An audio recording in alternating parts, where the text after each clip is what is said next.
Hi, Kathy here from KathysKuteKreations. Today is the day we've all been waiting for, Monday, and we have the Dark Flight Quilt Along.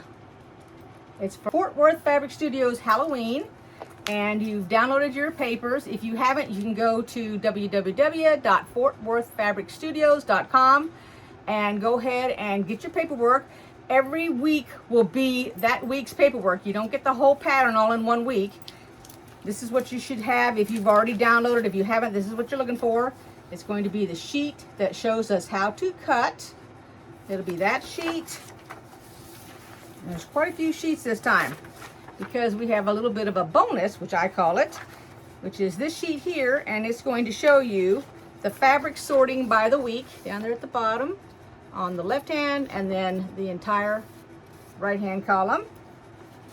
And then we're going to be doing the scrappy pumpkin.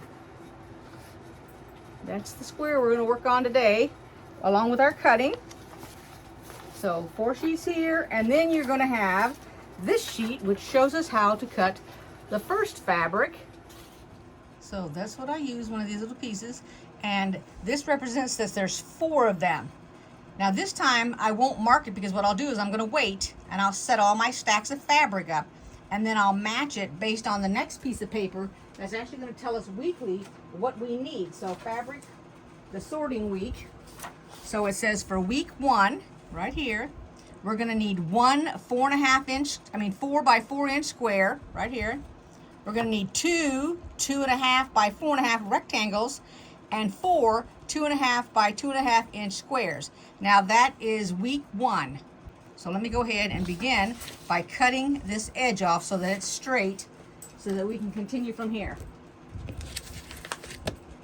And what I do is I lift it up a little bit, because as you can tell, the top is over the bottom, and I make sure, and this is not the selvage end, this is the end of the fabric. I use a little weight here to hold it down, because I don't really have the strength to hold this entire ruler down.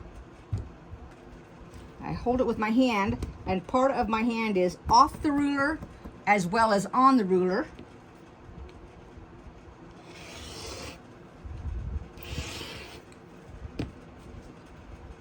And then I take another ruler, and I always use the same ruler throughout the entire project. I don't switch up any rulers. So I need a 4.5. So you start with your ruler, and in this case it's upside down, so that I can go 1 2 3 4.5 and mark it, because I'm going to remove this one and cut, and then have the 4.5 inch length, and then I'll do 4.5 inch square. I always take my ruler and make sure that I can actually see the line of the 4.5 mark on the fabric. I don't put it off the fabric or right on the edge of the fabric. I make sure that I can actually see it.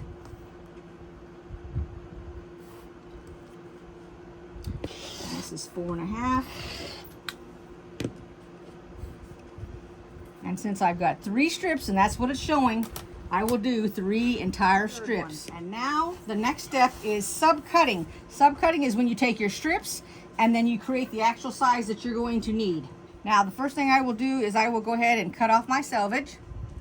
Let me put this down here so you can see the selvage on here. This is the selvage here. It's got the teeny weeny little holes on the fabric, like that right there. You want to get that off. I do not cut based on the lines of my board here. I do line up my ruler. I make sure I can see all the holes, and then I cut.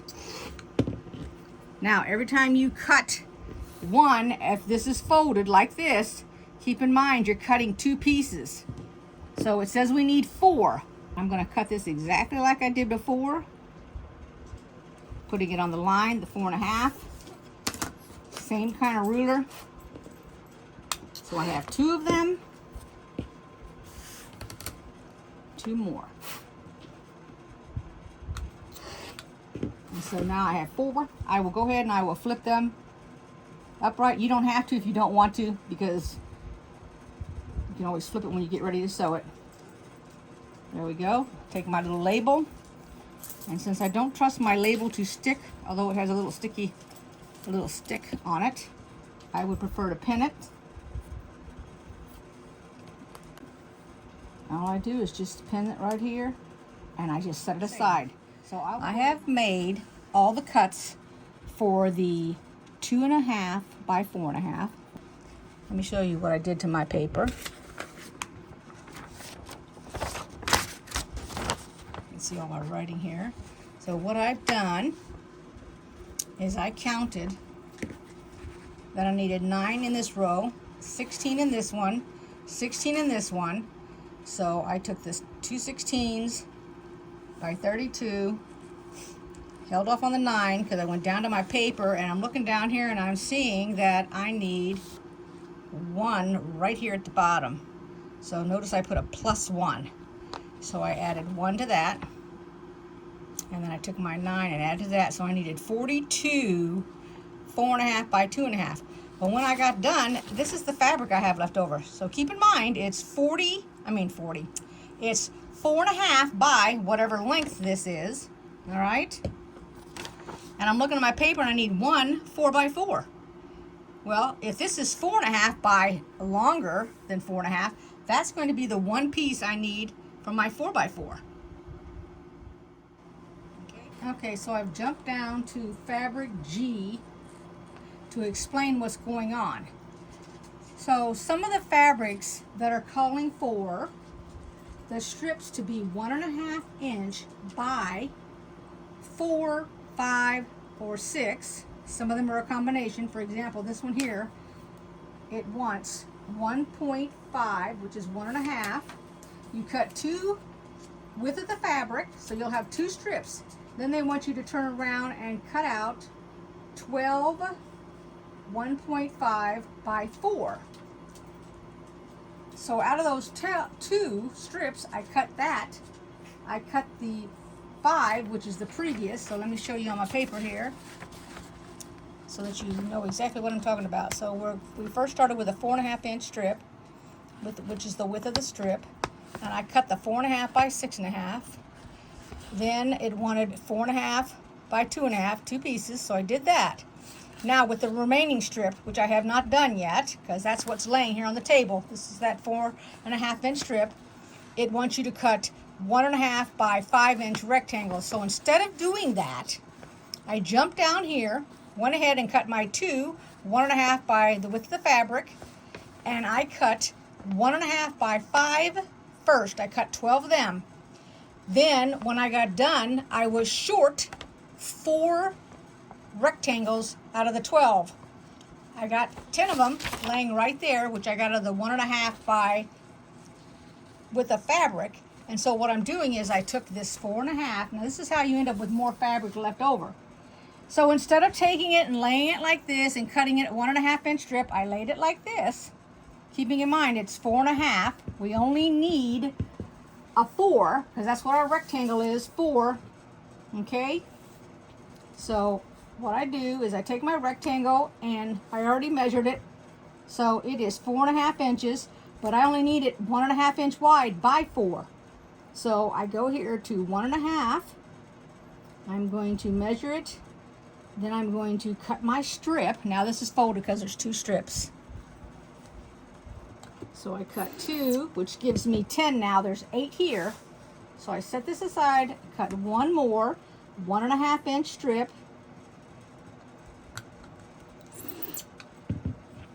Now just take this and measure the 4 inches. So take my ruler, I measure my 4 inches, cut off this smidgen right here. Now I have right there, and then do it again so that it's 4. And put it with that.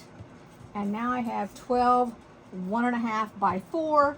And so I have all of this left over, instead of cutting it into 1.5 inch strip, which would have really put me in a bind if I needed it for something else. Then all I do is I set that aside.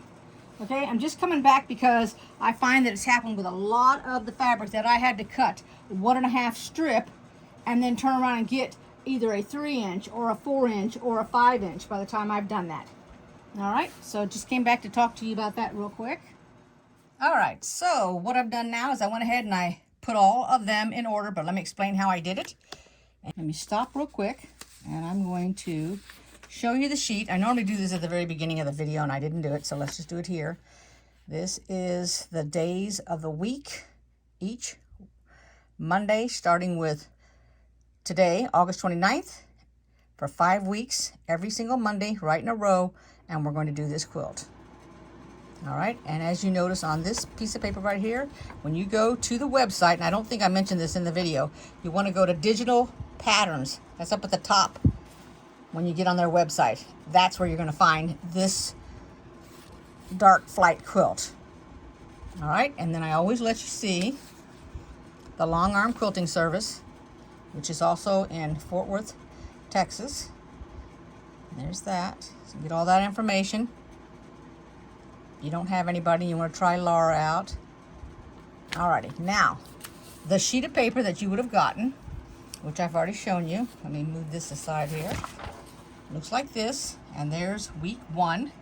So week 1 fabrics is to make 1 block.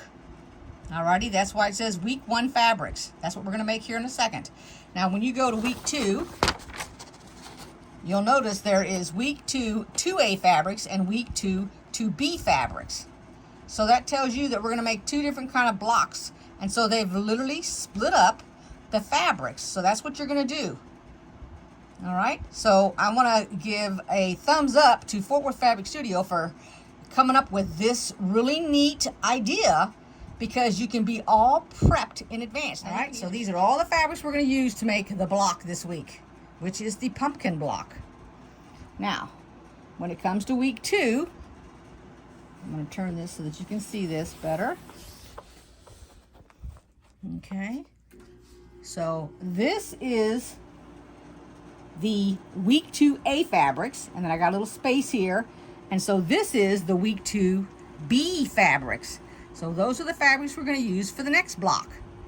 So it's 2 different kinds of blocks. And it also will be in week 3, same thing. This is a set of blocks. This is a set of blocks. So this is week 2, week 3, and then week 4, I put at the top, and then week 5 is when we put it together. And the only thing I don't have is the binding, because I won't be doing the binding on, I'll be doing these strips, but the binding is the last thing that you would do when you put it together, and I'm not going to be putting it together. I've got something else that I got to do when I'm done here, so I'm on a time crunch for a bunch of things. All right, so I just set this aside and don't do anything with it. And then we're gonna go ahead and we're gonna start on our pumpkin right now. First thing we're gonna do is we're gonna take our 4-inch square of the light and the dark, put right sides together. I did a half little dashes from one corner to the other diagonally, and then I went over a 1/2 inch and drew a line. This is going to be my sewing line. Each one of these is the sewing line. And we're going to end up with 2, because when we get finished here, we'll cut and we'll have this a 1/2 square triangle, and this one will be a 1/2 square triangle. And from there, we're going to downsize one. We're going to make it 3 by 3, and the other one we're going to make 2.5 by 2.5. So 2 different sizes. All right. Now I'd like to pin one piece, just like this, a portion of it, just to hold the 2 together. Sometimes they slip, sometimes they don't. Also, I need to mention, go ahead and change your needle if you have not changed it. You want to change everything when you start a brand new project. Another thing, I am doing this in black thread, because most of them are black. It's either black, orange, but it's not white, and you could do it in cream too if you wanted. I do my length on 2.5, and if you are an individual who likes to starch, then starch at the very beginning with all of your fabric. Don't starch part of it, okay? And starch it before you cut it if that's what you want to do. Now I don't do that, and I'm not using any kind of steam either. And then we're just going to stitch down each line here. This is not going to be a hard or complicated block. When I get done stitching down both, I'll cut it in half, and then I'll show you how we downsize it. Now we're going to make our 3-inch square, because remember, one has to be 3 inch, one has to be 2.5. So I'm lining up my ruler along the seam, and I go down and I take as little, here's the 3-inch, so we've got lots of room here. That is one thing I gotta say for Fort Worth Fabric Studio. It really does pay attention to giving you extra fabric. You always get your block that you have to downsize made bigger than necessary. All right, now just cut that side right there. Okay, my black was on the bottom, so I'm gonna go down to the 3, and it has, this ruler here has a little mark down here. I'll just follow it. Here's the 3-inch, the 3-inch. Let me make sure you're in the, there we go. And all I do is take the top off. Oh, by the way, I just changed this blade out, so it's really, really working good here. And there is our 3-inch. And now we're going to do the same thing. And I'm starting with the, just out of habit, I'm putting the dark at the bottom. And this is going to end up being 2. Now, it's the same size as the other one, so we're going to take off as little as we can. That's the first thing I do. Take off a small amount. I'm just using my rotating mat so I don't have to pick it up. Okay, put this back down, and now we need 2.5. And the 2.5 is this one here. This is a 1/4, a 1/2, 3/4, and 3. And the bottom of my ruler, and this is all Creative Grids rulers, they have little, and I will show you, they have this little thing here, it looks like a little arrow, and that's what I put my corner on. Okay, that's my 2.5. So the corner unit there, I line up here and here, and that's my 2.5. Okay, and then I don't need to straighten it out because I've got it right on the 2.5. I don't need to cut it twice. One time isn't sufficient. Make sure I got the dog ear off. Okay. And there's the 2.5. And there you go. So the directions say to take your D square, which is this dark color, and it is a 3-inch by 3-inch, and they want you to cut it in half. So we're going to cut it in half. They want us to stitch it together and take it and make it trim it down to a 2.5 by 2.5 inch square. So let's do that first. Okay, so I'm going to be honest with you, I can't wrap my head around number 2, so I'm skipping it. I'm skipping number 2, and I'm going down to number 3, where we're going to use the 4 2.5 inch squares for A, which is the light color, E, which is these pumpkins, which is 2.5 by 4.5, and then F, which is our crows, and 2.5 by 2.5 inch squares. We're going to draw a line on the back of this here, okay, of 2 rectangles, and we're going to sew on the line that's been drawn. Alrighty, so before you cut them, this is what you have. You have this one sewn like this, and then we're going to cut off this, fold it like that and iron it, and this one like this. Now the difference is these are going away from each other, bottom, top, bottom, top. So it's just the opposite. You're making 2 of each, and then we're just going to cut this off 1/4 inch. I ironed mine. I did it all and ironed it before I did any cutting because I want to make sure it is correct. And you need 2 of each. So I have 2 like this, where the light is going upward and the medium is going downward, and then I have 2 where the medium is going downward to the right and upward to the left. Now we're going to make flying geese. Does everybody knows how to make flying geese? You take it, you mark all your little inch squares, and you're going to make sure that the diagonal that's marked is up at the top in the middle of your 2 1/4. Yeah, 2.5 by 2 1/4. We're going to sew one side, then we're going to cut it, flip it, iron it before you put this side on, because this is going to cross over the tip to make the goose their little nose. All right, so that's what we're going to do, like that, and then cross it over like that. So go ahead and I always do this entire, I'll just chain stitch, do these two, come back, cut it, flip it over, iron it, and then I'll do the other side. So go ahead and do yours. And now you have two flying geese that look just like that. Here's what the back looks like. Okay, let's go on to the next step. Alrighty. Okay, so I'm going to set them up so I have my pumpkins facing towards the inside, the birds towards the inside, like this. That's the way I'm going to shape it. So these are all 2.5 by 6.5. We have the two on the outer side, the large one, which is, I've already forgot what the size is. This is our 4.5 by 6.5. And these are our 2.5 by 6.5. So we're going to sew all these together to make a row. Alrighty, and then we're going to go ahead and we're going to put it together. Okay, when you have that row done, that's what it will look like. So let's start piecing the other rows. So here is my layout, and I got this upside down. I knew that looked wrong. Okay, so that goes that direction. Make sure your flying geese are in the correct direction so that they go downward.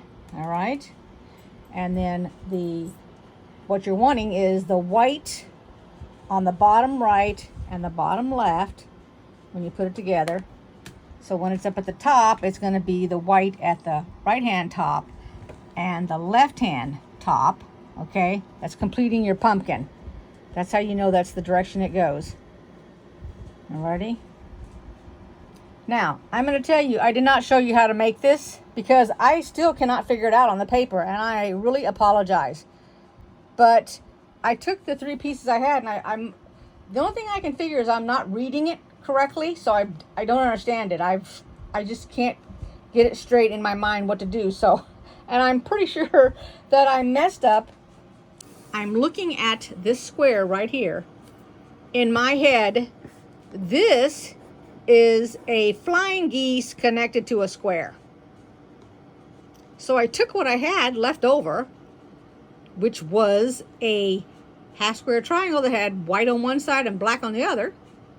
I had 2 of them left over, and my teeny weeny little square that I took sewed together and made it the 2-inch, or excuse me, the 2.5 inch when I trimmed it down. So I took the 2 leftover. I know this is crazy. This is why I'm saying I literally ad-libbed the 2 little half square triangles and created this flying geese, and then sewed these 2 pieces together. It's all I could figure out to do since I don't have enough fabric. So this is my flying geese right here, which is kind of long because it's got to be connected to that fabric over there. Alrighty, in order for it to fit. I don't even know if it's gonna fit. It's not gonna look right, but like I said, I made a mistake and I'm trying to make do with the best that I have. So let me just go ahead and we're gonna put it all together. So I will sew these 3 things first, these 3 things, these 3 things, and then we'll attach all of it. Alrighty, so if you're new, the way to keep your tips from coming off, and here I have an edge right here. I don't want to clip that off right there. I take my ruler and I go to where the 2, which you can't even see. Here's my thread right here. I'm just going to mark it on here for you. This is my thread. And then I'm going to go right above where the thread's sewed together. And then I'm going to mark it. And this is my sewing line. And I do it on both, right and left. And then when I put it on here, keep in mind this is the way it should look. So what I'll do is I'll take this and I will pin it. We're also, there we go. You're nestling it, so it ends up nestling just like that. Right here, you're nestling it right there. You want the seams to come together, but you also don't want to lose your tip right there. So it's 2 things in one. And that's what you're trying to figure out. How do you keep it nestled together so that the seam matches, but also doesn't take your tip? And then I just pin it. And now I'll sew that. Taut. Let's get it right there. Get ourselves started here. And pull the pin out, okay.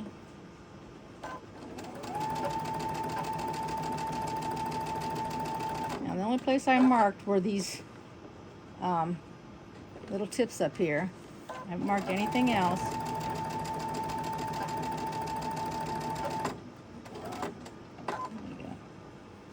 Try not to go over any of your pins if you don't have to, and if you need to make your, oh, I hate that when that flips like that, darn.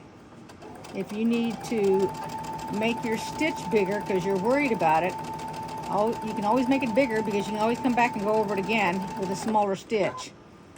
Alrighty.